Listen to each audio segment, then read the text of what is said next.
So if you take your average platform, whether it's B2C or B2B, and you look at the average screen time of a customer, it ranges from somewhere between 3 to 15 minutes, maybe. Okay. So what does that mean? That means that the type of relationship that you have with your customer is very transactional. They come, they deposit, they play, they leave. Okay. But unlike me, for sure, the audience that is the predominant customer at the moment is a mobile native customer. So this is a customer that grew up with a mobile in their hand from the age of 6, 7, 8, who knows, right? And as a consequence of being native, their expectation of their mobile experience is very different to what mine would be. And if I observe my children, Farouk, what I see is that they engage with their phone in a very, very different way to the way that I do. So if I'm sitting watching the TV in the evening or watching a football match or whatever it may be, I am engaged with the TV. Whereas my children are engaged with the TV, but also engaged with a screen at the same time. Okay, maybe even two,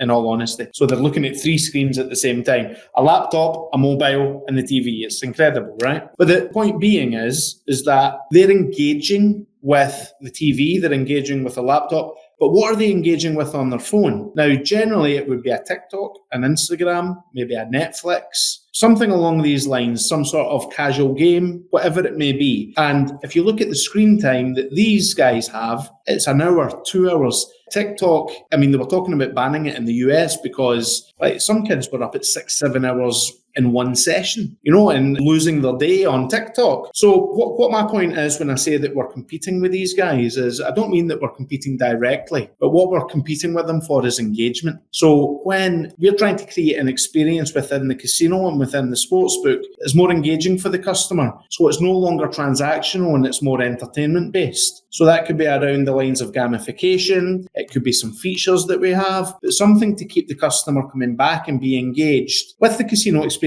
for sure, but also on the gamified side and create what we call it as a retention loop. So if you play the casino, you're rewarded on the gamified side. If you play the gamified side, you're rewarded back within the casino. And what we've seen is that our screen time has gone up to an hour and 12 minutes since introducing these types of features within the casino experience. So when I'm saying that we're competing with TikTok and Instagram, etc., that's what I mean. It's about screen time. It's about engagement. When they're sat on their couch in the evening watching TV, I want them playing with our brand, and not because it's a transaction, but because they're entertained by it.